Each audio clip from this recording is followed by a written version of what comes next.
Guys, kumakain kami.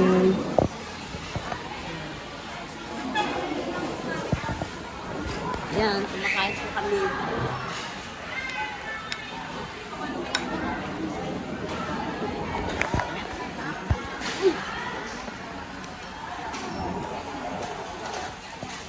Yan, kumakain nila. Yung kaluin mo, mawawala eh. Labo.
Guys, ito naman bago kong negosyo, siomai. Siomai with chili garlic. Bili na kayo. Ano pa lang to? Yun pa kung binibidyo din mo doon. Ang doon makatalaga kahit kailan ka. Binidyo mo ba? Nakalikat na yun. Hello guys, good afternoon. Gumagawa po ko ngayon ng siomai. Homemade siomai. Ito na po, gagawin na natin. Homemade siomai. Ito po, homemade siomai, may kasama ang chili garlic. Yung negosyo ko po ang chili garlic, ay magiging sauce. Tapos po, yan. Lalagay na po natin yung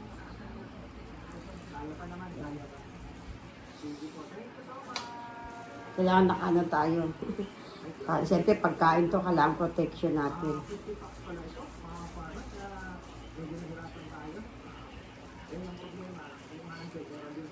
Kailangan daw, ganun. Kailangan ano muna. Lagyan natin parang ano siya. Ayan. Kailangan din yung ganun-ganun. Ano natin?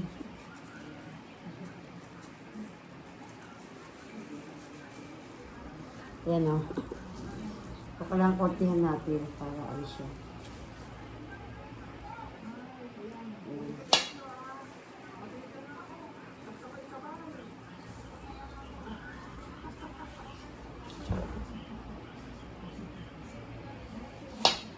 Ayan. Ayan na po. Siomai. Lagyan natin dito sa lagayan.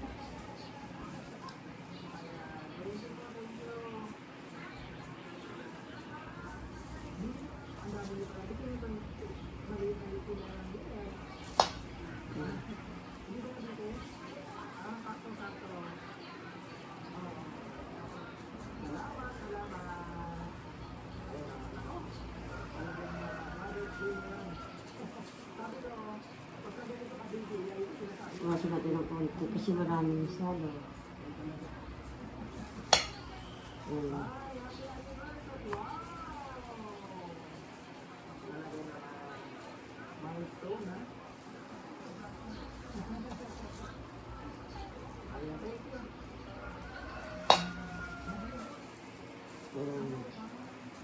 Kailangan gulpihan natin siya.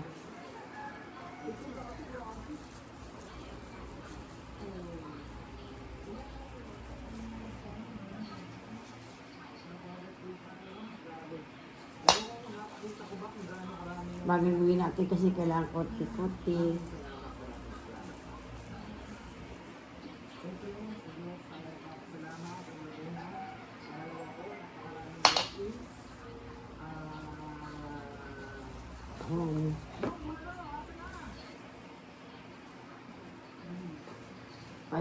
Pangara pa lang yun. Ayan.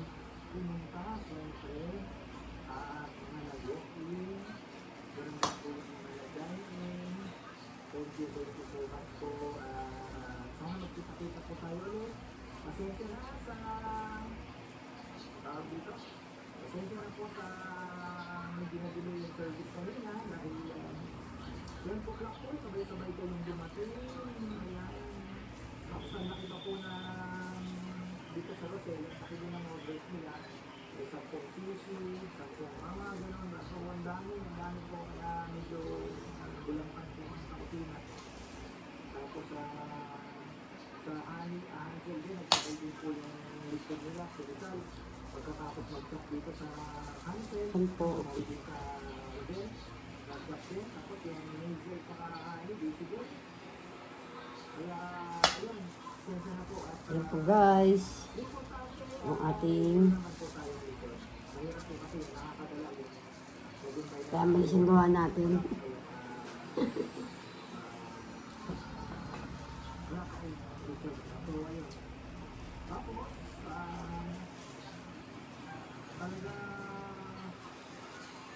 Initin ko nga kanina, sabi ko nung nag-umpisa po kami. Ito lang, saka yung mali sa kubo niya. Hindi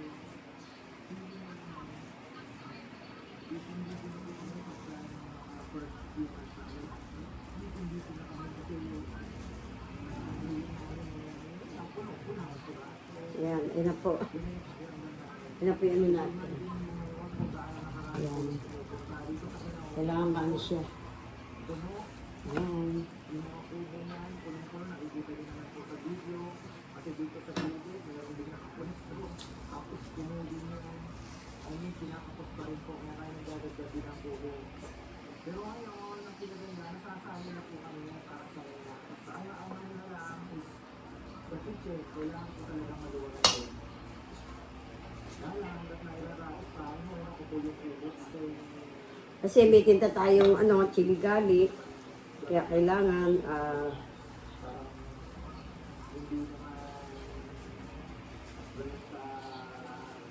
kailangan ano po natin siya.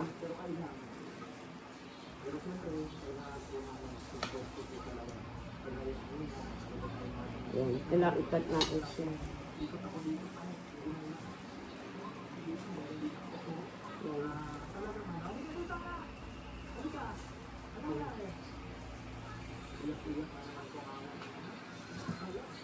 Parang siopa yun. Siopa. Yan. Kasi kailangan matakpan yun eh. Kasi iba, nakaano, masyad malaki ano nito. Ano lang muna, 1 kilo muna niluto natin pang unang ano na siya, siyempre unang araw ng ating sili gaway.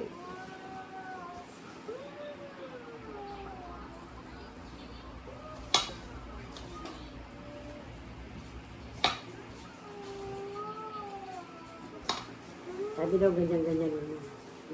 Ganyan. Para daw ano.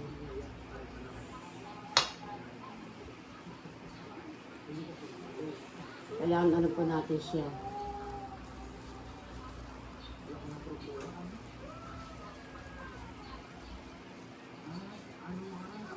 First time ko lang gumawa ng siopaw. Ay, siomay.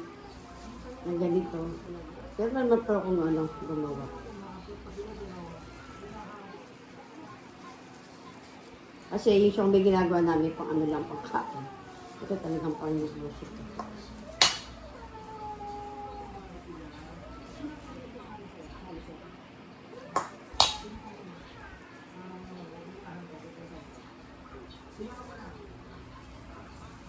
Ayan.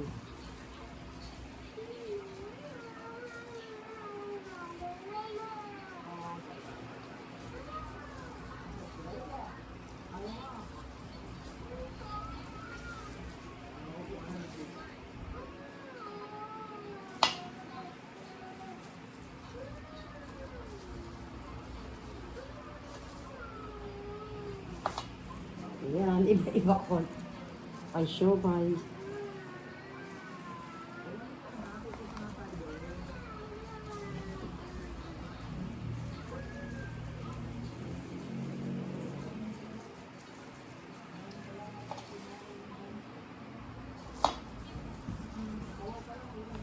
Ayan.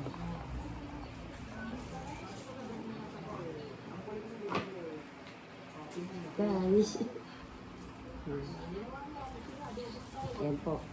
Homemade siomay. Hindi na po kayo. PM nyo lang ako. Online selling. Ng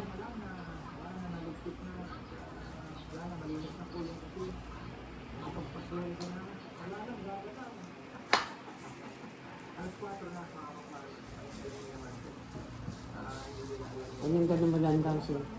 Ayun.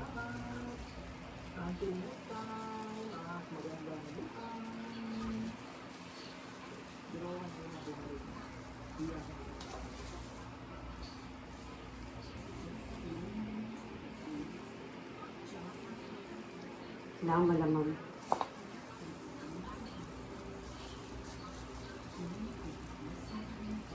Yan na. Malambot yung wafer. Hindi matigas.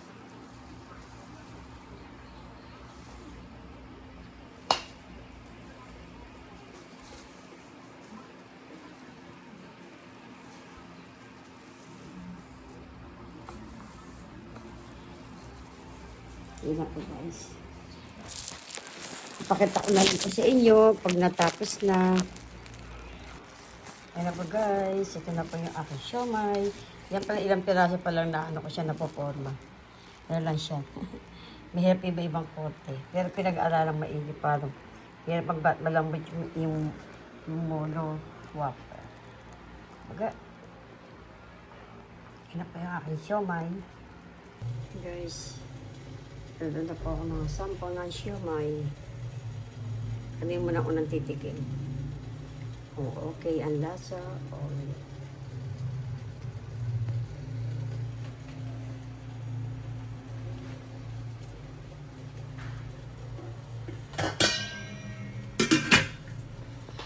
yan na po.